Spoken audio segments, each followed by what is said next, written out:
बातमी बघा मोठी आहे, कारण पार्थ पवारांच्या पुण्यातील जमीन गैरव्यवहार प्रकरणावरती अजितदादांनी पुन्हा एकदा प्रतिक्रिया दिलेली आहे।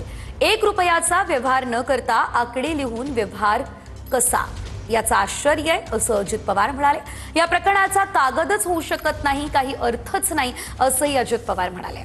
पार्थने नाही पण मी म्हणजे त्याच्या बापानं भूमिका मांडली आहे असंही अजित पवारांनी म्हटलं।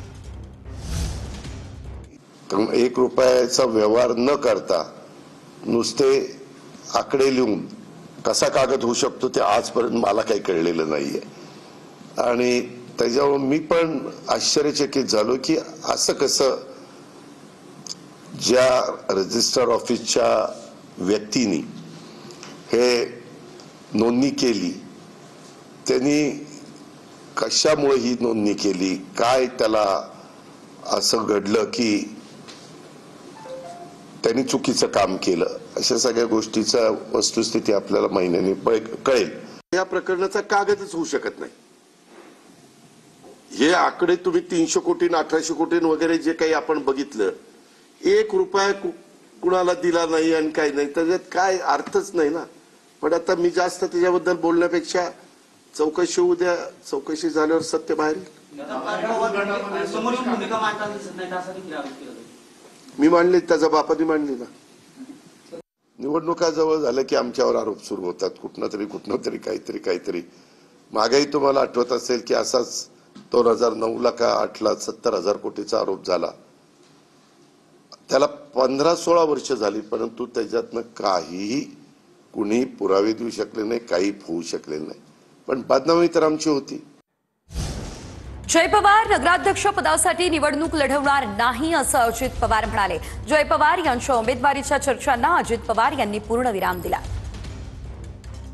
नगराध्यक्ष पदाचे उमेदवार जय पवार असणार अशी चर्चा, मी पण ती चर्चा ऐकली, मला आज पण बरेच जण म्हणाले, परंतु तसं काही होणार नाही।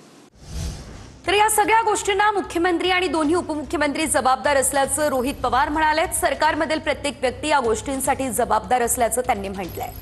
तर मुख्यमंत्री आणि उपमुख्यमंत्र्यांनी वेळोवेळी भूमिका मांडली असल्याचं मोहोळ म्हणाले। पार्थ पवारांच्या जमीन व्यवहार प्रकरणावरती मुरलीधर मोहोळ यांची प्रतिक्रिया समोर आली। जे कोणी दोषी असतील त्यांच्यावर योग्य कारवाई होईल असंही मुरलीधर मोहोळ यांनी म्हटलं। मुख्यमंत्री देवेंद्र फडणवीस साहेब झाल्यापासून या महाराष्ट्रामध्ये सगळ्यात मोठे हे जमिनी घोटाळे तिथं झालेले आहेत।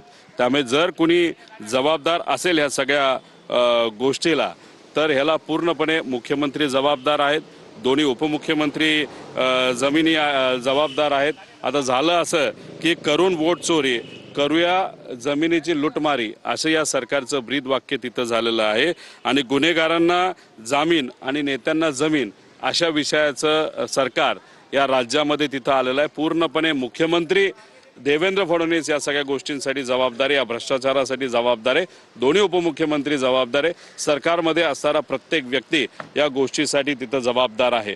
मला असं वाटतं की मुख्यमंत्री असतील, उपमुख्यमंत्री असतील, महसूल मंत्री असतील यांनी वेळोवेळी या संदर्भातला आपली भूमिका किंवा म्हणणं स्पष्ट केलेलं आहे।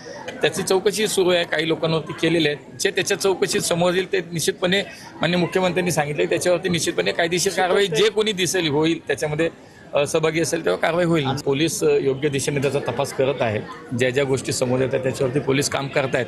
जे कोणी दोषी असेल त्याला निश्चित राज्याचे मुख्यमंत्री असतील, बाकी सगळ्या नेत्यांनी, अगदी अजितदादांनी सांगितलं की जो कोणी चुकीचा असेल त्याला कारवाई